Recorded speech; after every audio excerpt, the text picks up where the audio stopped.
Assalamualaikum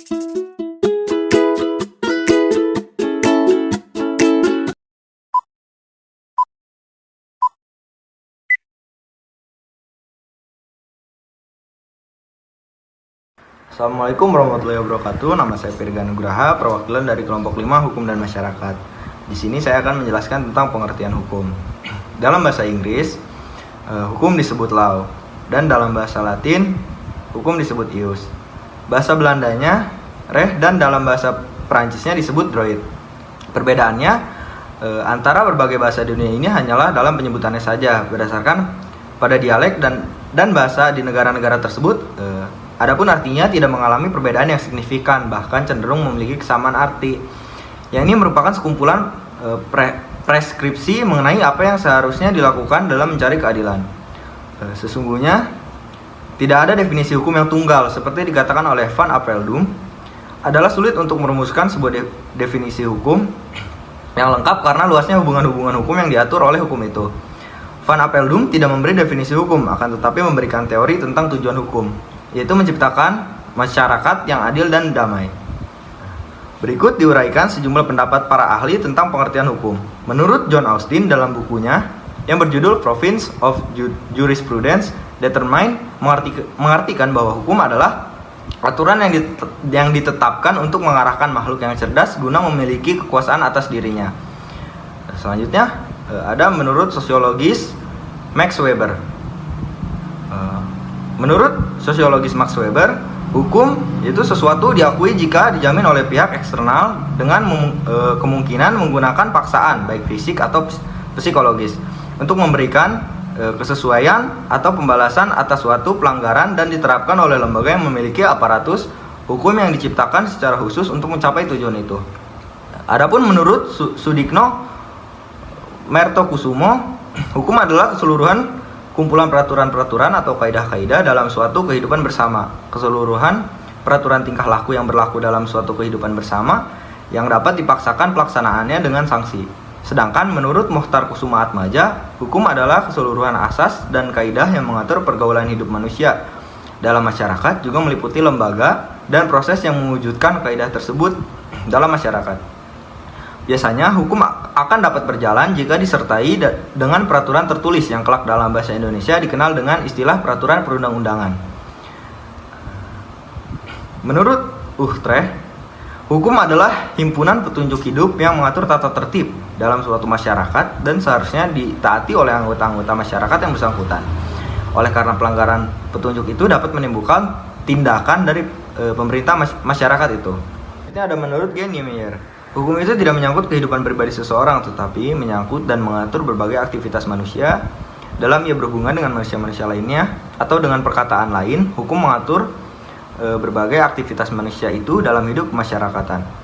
Definisi Genniemeyer itu adalah mengenai tugas dari hukum, yaitu mengatur aktivitas manusia dalam hal ia berhubungan dengan manusia lainnya. Jadi hukum berfungsi sebagai alat untuk mengatur aktivitas manusia, baik manusia dalam kedudukannya sebagai anggota masyarakat maupun sebagai aparat hukum dan aparat pemerintah. Jika Utrecht melihat hukum sebagai himpunan kaidah, maka Niemeyer melihat hukum dari segi fungsinya. Maka dari berbagai pendapat di atas dapat disimpulkan bahwa pengertian hukum adalah peraturan tertulis maupun tidak tertulis yang merupakan kristalisasi nilai-nilai yang disepakati masyarakat atau yang mewakilinya dan diundangkan dan ditegakkan oleh institusi yang berwenang untuk menjadikan pedoman atau pemandu dalam menjalankan kewajiban, atau untuk mewujudkan tujuan di mana substansinya mengacu pada norma-norma dalam konstitusi. Selanjutnya, saya akan menjelaskan mengenai pengertian fungsi hukum dan peraturan perundang-undangan. Unsur hukum adalah suatu prasyarat agar sesuatu itu dapat disebut sebagai hukum apabila telah memenuhi sejumlah unsur-unsurnya, yakni hukum itu dibuat oleh institusi dalam negara yang dimandatkan oleh konstitusi dasar, yaitu dalam hal ini Undang-Undang Dasar, dengan prosedur dan teknis yang telah disepakati dalam Undang-Undang Dasar. Hukum adalah suatu peraturan tertulis yang di dalamnya mengatur suatu perintah yang harus dilaksanakan oleh semua warga negara dan bersifat adanya larangan agar setiap warga negara dapat menghindari sesuatu yang harus dijauhi semata-mata untuk menciptakan suatu ketertiban sosial. Baik perintah dan larangan tersebut dalam hukum merupakan sebuah cermin dari sesuatu yang disepakati bersama dalam suatu komunitas masyarakat, sehingga isi perintah dan larangan tersebut bersumber dari nilai-nilai yang hidup di dalam masyarakat. Lalu selanjutnya, adapun hukum memiliki unsur penting lainnya, yaitu harus memiliki sanksi yang mengikat dan bersifat konkret, baik dalam bentuk sanksi badan ataupun denda bagi yang melanggarnya. Hukum yang tak kalah penting harus dipenuhi unsurnya adalah apabila penegakan hukumnya dilaksanakan secara paksa oleh institusi-institusi negara yang diberikan mandat untuk melaksanakannya. Adapun fungsi hukum paling tidak terdapat 5 hal seperti dinyatakan oleh Syahran Bassah, yaitu yang pertama, sebagai fungsi direktif, yakni sebagai pengaruh dalam pembangunan untuk membentuk masyarakat yang hendak dicapai sesuai dengan tujuan kehidupan bernegara. Lalu yang kedua, fungsi integratif sebagai pembina kesatuan bangsa. Yang ketiga, fungsi stabilitatif, yaitu sebagai pemeliharaan termasuk menjaga kesehatan, keserasian, dan keseimbangan dalam kehidupan bernegara dan bermasyarakat. Lalu yang terakhir, ada fungsi perfektif sebagai penyempurna baik terhadap sikap tindak administrasi negara maupun sikap tindak warga apabila terjadi pertentangan dalam kehidupan bernegara dan bermasyarakat. Yang kelima, adanya korektif sebagai pengoreksi atas tindak baik administrasi negara maupun warga apabila terjadi pertentangan hak dan kewajiban untuk mendapatkan keadilan. Lalu selanjutnya, adapun fungsi peraturan perundang-undangan lebih luas dinyatakan oleh Bagiem-Manan dalam Hamzah Halim yang dibagi dalam 2 fungsi, yaitu internal dan eksternal yang akan saya uraikan sebagai berikut. Yang pertama, fungsi internal yang merupakan fungsi sebagai subsistem hukum atau hukum perundang-undangan terhadap sistem kaidah hukum umumnya, yaitu untuk fungsi penciptaan hukum, fungsi pembaharuan hukum, fungsi integrasi, dan fungsi kepastian hukum. Lalu yang kedua, fungsi eksternal, yaitu sebagai ketentuan peraturan perundang-undangan dengan lingkungan tempatnya berlaku. Fungsi ini dapat disebut sebagai sosial hukum. Dengan demikian, berlaku juga terhadap hukum kebiasaan dan hukum adat, serta jurisprudensi. Dalam hal ini, fungsi eksternal ini dapat dirumuskan ke dalam fungsi perubahan, fungsi stabilisasi, dan fungsi kemudahan. Selanjutnya adalah materi mengenai subjek dan juga objek hukum. Subjek hukum merupakan segala sesuatu yang menurut hukum dapat menjadi pendukung hak dan kewajiban. Dalam hukum yang dapat dikategorikan sebagai subjek hukum yaitu manusia dan juga badan hukum atau reh person. Subjek hukum manusia merupakan setiap orang yang mempunyai kedudukan yang sama selaku pendukung hak dan kewajiban, yang mana pada prinsipnya orang sebagai subjek hukum dimulai sejak lahir hingga meninggal dunia. Namun, terdapat pengecualian menurut pasal 2 KUH Perdata bahwa bayi yang masih ada di dalam kandungan ibunya dianggap telah lahir dan menjadi subjek hukum apabila kepentingannya menghendaki, seperti dalam hal kewarisan. Pun golongan manusia yang tidak dapat menjadi subjek hukum karena tidak cakap dalam melakukan perbuatan hukum, yaitu yang pertama ada anak yang masih di bawah umur atau dianggap belum dewasa dan juga belum menikah. Yang kedua adalah orang yang berada dalam pengampuan, yaitu orang yang sakit, ingatan, pemabuk, dan juga pemboros. Subjek hukum sebagai manusia, adapun yang dimaksud dengan subjek hukum sebagai badan hukum yaitu reh person adalah suatu perkumpulan atau lembaga yang dibuat oleh hukum dan mempunyai tujuan tertentu. Sebagai subjek hukum, badan hukum mempunyai syarat-syarat yang ditentukan oleh hukum itu sendiri, yaitu pertama adalah memiliki kekayaan yang terpisah dari kekayaan anggotanya. Selanjutnya yang kedua adalah hak dan kewajiban badan hukum itu sendiri terpisah dari hak dan kewajiban para anggotanya. Nah, badan hukum itu sendiri terbagi menjadi 2 macam. Yang pertama, badan hukum private, seperti perseroan terbatas, koperasi, yayasan, firma, dan juga dan yang lainnya. Selanjutnya itu ada badan hukum publik seperti negara dan juga instansi pemerintahan. Nah, selain dari subjek hukum tadi, adapun objek hukum yang mana adalah segala sesuatu yang bermanfaat bagi subjek hukum dan dapat menjadi objek dalam suatu hubungan. Objek hukum ini berupa benda atau barang ataupun hak yang dapat dimiliki dan bernilai ekonomis. Objek hukum dapat dibedakan menjadi dua, yaitu yang pertama adalah benda yang berwujud dan juga benda yang tidak berwujud, serta benda bergerak dan juga benda yang tidak bergerak. Baik, di sini saya akan menjelaskan tentang pengertian sumber-sumber hukum. Sumber hukum dalam pengertiannya adalah asal hukum, ialah berupa keputusan penguasa yang berwenang untuk memberikan keputusan tersebut.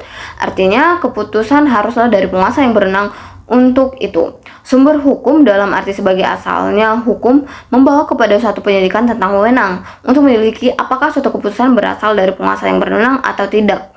Keputusan penguasa yang berwenang dapat berupa peraturan, dapat pula berupa ketetapan. Sumber hukum dalam pengertiannya sebagai tempat dikemukakannya peraturan-peraturan hukum yang berlaku. Sumber hukum dalam pengertian ini membawa hukum dalam penyidikan tentang macam-macam jenis-jenis dan bentuk-bentuk dari peraturan dan ketetapan. Sumber hukum terbagi atas sumber hukum material dan sumber hukum formil. Sumber hukum material adalah sumber hukum yang dilihat dari segi isinya. Misalnya, KUHP, segi materialnya adalah pidana umum terkait kejahatan dan pelanggaran. Sumber hukum formil adalah sumber hukum yang dikenal dalam bentuknya. Karena bentuknya itulah sumber hukum formil diketahui dan ditaati sehingga hukum berlaku umum. Selama belum mempunyai bentuk, suatu hukum baru merupakan persamaan hukum dalam masyarakat atau baru merupakan cita-cita hukum. Oleh karenanya, belum mempunyai kekuatan yang mengikat. Sumber-sumber hukum formil meliputi yang pertama itu adalah undang-undang. Undang-undang ialah suatu peraturan negara yang mempunyai kekuatan hukum yang mengikat dan memaksa diadakan dan dipelihara oleh penguasa negara. Undang-undang di sini mempunyai dua arti, yakni yang pertama itu undang-undang dalam arti formal, ialah setiap keputusan pemerintah yang memerlukan undang-undang karena cara pembuatannya, contohnya dibuat oleh pemerintah bersama-sama dengan parlemennya. Yang kedua itu undang-undang dalam arti material, ialah setiap keputusan pemerintah yang menurut isinya mengikat langsung setiap penduduk.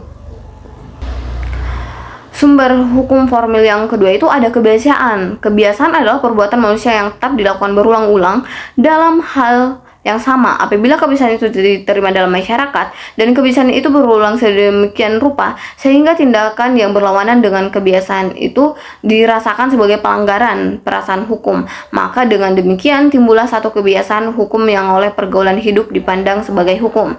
Kebiasaan ini disebut juga dengan hukum adat. Yang ketiga, sumber hukum keputusan hakim, yaitu jurisprudensi. Jurisprudensi merupakan keputusan hakim terdahulu yang sering diikuti dan dijadikan dasar keputusan oleh hakim mengenai masalah yang sama. Yang keempat itu ada traktat ataupun perjanjian internasional. Traktat adalah apabila dua orang ataupun negara mengadakan kata sepakat tentang suatu hal, maka mereka mengadakan perjanjian. Akibat dari perjanjian inilah bahwa pihak-pihak yang bersangkutan terikat pada isi perjanjian yang mereka adakan atau disebut dengan pasca servenda, yang berarti bahwa perjanjian mengikat pihak-pihak yang mengadakan perjanjian yang harus ditaati dan ditepati. Yang terakhir ada pendapat sarjana hukum ataupun disebut doktrin. Pendapat oleh sarjana hukum mempunyai kekuasaan dan berpengaruh dalam pengambilan keputusan oleh hakim.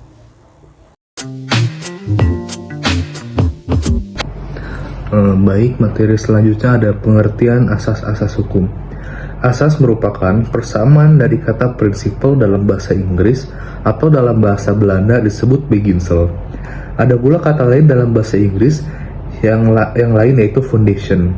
Dari kata dasar tersebut, principle dapat diartikan yaitu aturan diterima atau mengaku, tindakan atau perilaku atau hukum dasar, atau aksioma atau doktrin.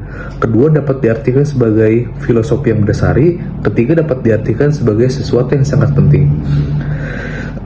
Berikut ini sejumlah definisi atau atas asas dalam konteks pengertian asas itu sendiri maupun asas dalam tradisi pemikiran perspektif ilmu hukum.